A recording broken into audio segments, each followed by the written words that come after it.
Hello, my name is Phil Pereira, and I'm the Emergency Ultrasound Coordinator at the New York Presbyterian Hospital in New York City, and welcome to Soundbites Cases. In this module, we'll continue our journey down the path of the 4 cardiac examination views.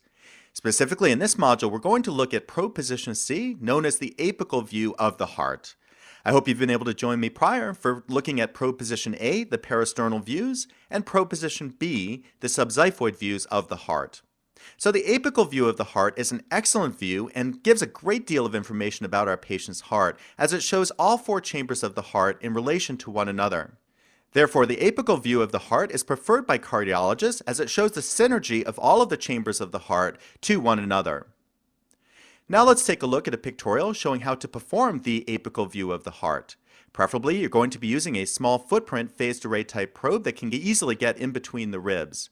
Position the probe directly underneath the left nipple at about the point of maximal impulse of the heart, with the probe indicator over towards the patient's right side. Now that's with the caveat that the ultrasound screen indicator is positioned towards the left of the screen. Now, moving the patient into the left lateral decubitus position can improve imaging from the apical view of the heart, as it moves the heart closer to the probe and moves the lung out of the way. Thus, it's important to consider moving the patient into this position when performing the apical view of the heart. Now let's learn how to interpret the images that we'll obtain. We see here a pictorial to the left and an ultrasound image to the right. As we're imaging from the apical view of the heart, we're closest to the ventricles, and in this image we see the left ventricle to the right of the screen and the right ventricle adjacent. The atria from the apical view of the heart will be further away, thus posterior to the ventricles. And we see here the left atrium just below the left ventricle and the right atrium below the right ventricle. We also see the valves, the tricuspid valve to the left and the mitral valve to the right in between the left atrium and the left ventricle. We can also appreciate the white line surrounding the heart, which is the pericardium. Now let's take a look at a video clip showing the apical view of the heart in action. This is taken from a medical student triathlete, so let's take a look at that left ventricle. We see the left ventricle in its more superficial location to the right of the screen. Notice the percentage change from diastole to systole. Note the walls almost touch with each heartbeat, indicating a good contractility. We see the right ventricle to the side of the left ventricle and the 2 atria posterior to the ventricles. Notice the mitral valve in between the left atrium and the left ventricle and the tricuspid valve to the right side. Notice here the absence of any significant pericardial effusion. Let's contrast that last clip from this patient who has a dilated cardiomyopathy. And as we look at that left ventricle from the apical view of the heart, we see a very poor percentage change from diastole through systole.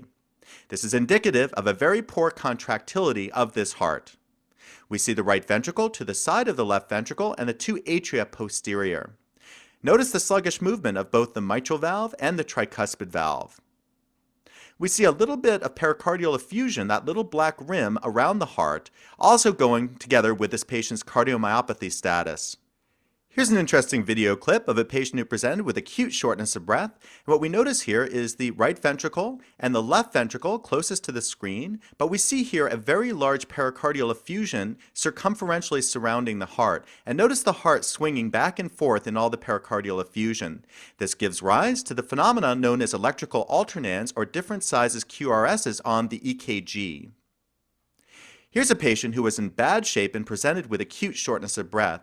We see a very large pericardial effusion, and let's look specifically at the right ventricle. Notice that it caves in from diastole due to the high pressure in the pericardial sac. Thus, this is indicative of advanced cardiac tamponade. This patient will need a stat pericardiocentesis procedure. So in conclusion, I'm glad I could share with you the Soundbites module going over the apical views of the heart. This is an often neglected view, but one that gives a great deal of information about your patient's heart and really should be routinely integrated into the cardiac echo examination.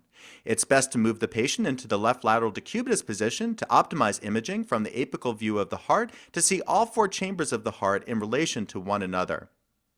So I hope to see you back as Soundbites continues.